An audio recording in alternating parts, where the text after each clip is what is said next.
Halo, Assalamualaikum fans drama Korea. Pada kesempatan kali ini aku bakal membahas tentang soal dan pembahasan dari P3K Kompetensi Keperawatan Part 6. Untuk mempersingkat waktu, kita langsung mulai aja ya.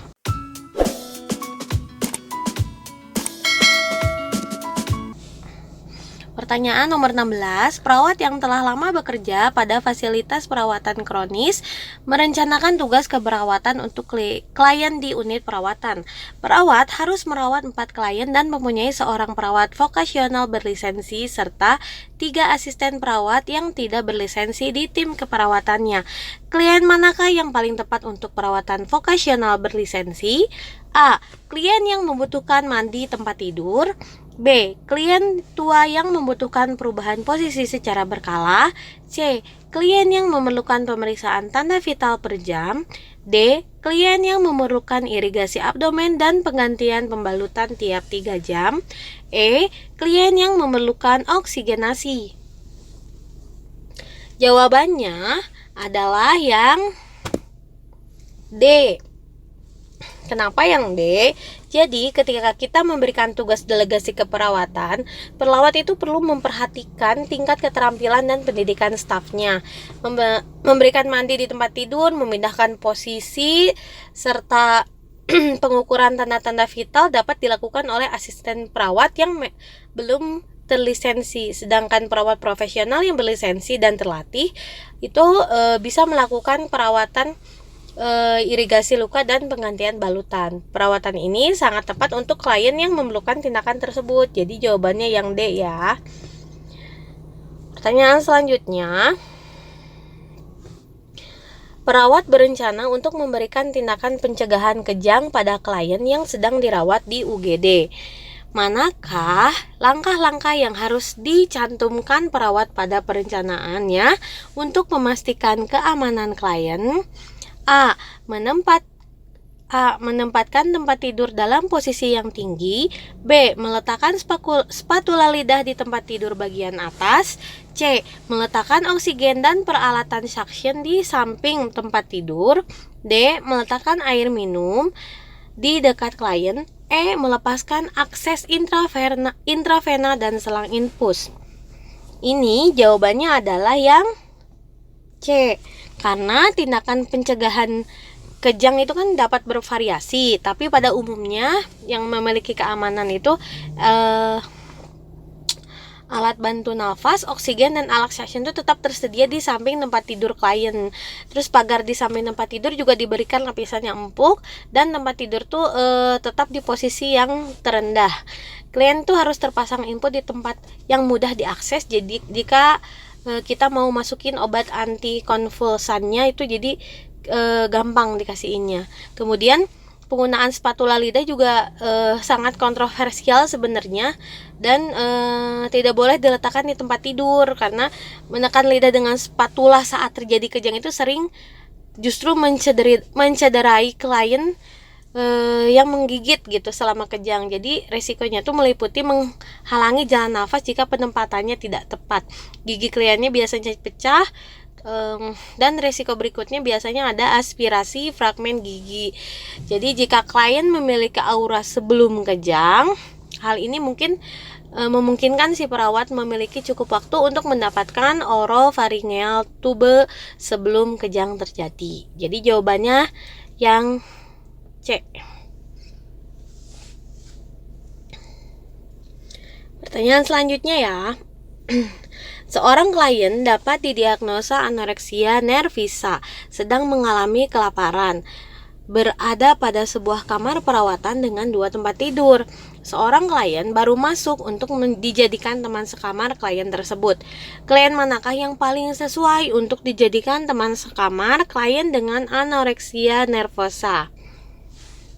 Jawabannya A. Klien dengan pneumonia.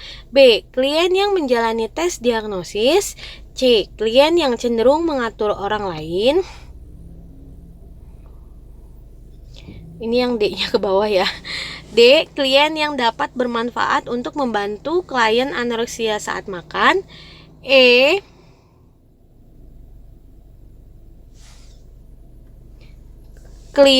seorang klien yang mengalami disorientasi?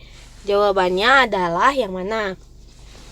Jawabannya adalah yang B. Jadi klien yang sedang menjalani tes diagnosis itu adalah teman kamar yang sesuai. Karena kalau yang pneumonia jelas enggak lah, nanti dia ketularan ya kan, karena pneumonia bisa menular. Kemudian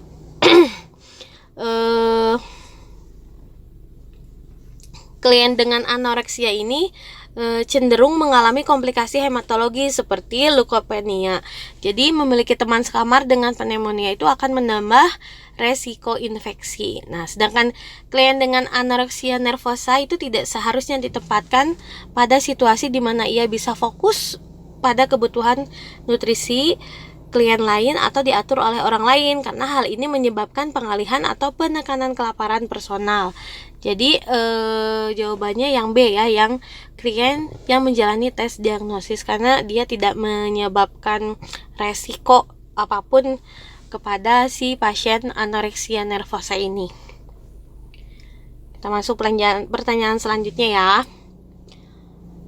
Nomor 19. Perawat home care memberikan instruksi terkait pengendalian infeksi dasar pada orang tua dari bayi dengan infeksi human immunodeficiency virus. Kalimat mana dari orang tua yang mengindikasikan kebutuhan akan instruksi lanjutan? A. Saya akan membersihkan semua kotoran yang tercecer dari popok dengan cairan alkohol. B. Saya akan mencuci botol bayi dan pengaman di tempat cuci piring atau menggunakan air hangat. C. Saya pasti menyiapkan makanan yang tinggi kalori dan protein. D. Saya pasti mencuci tangan dengan bersih sebelum dan setelah merawat bayi saya. E. Saya akan membersihkan semua alat yang terkena cairan tubuh bayi dengan larutan klorin. Jawabannya yang mana? Yang benar adalah jawabannya yang A. Jadi HIV itu ditularkan melalui darah, semen, sekresi vagina, dan ASI. Jadi ibu dari bayi yang terinfeksi HIV itu harus diinstruksikan menggunakan larutan klorin untuk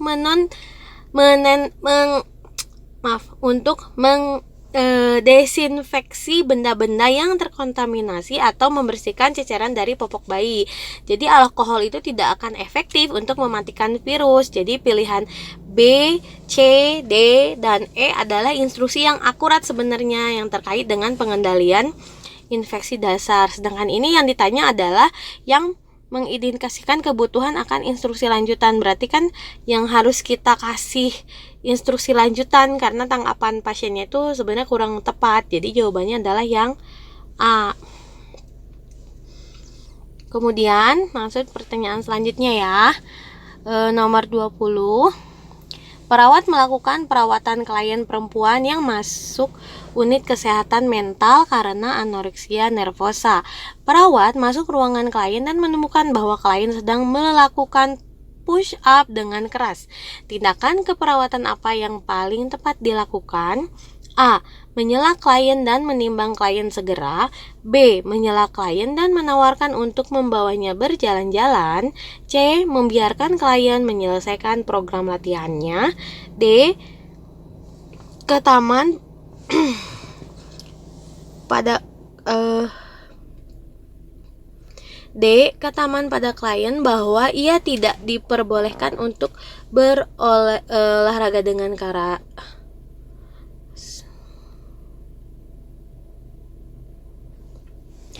D. Memberitahukan pada klien bahwa ia tidak diperbolehkan untuk berolahraga dengan keras.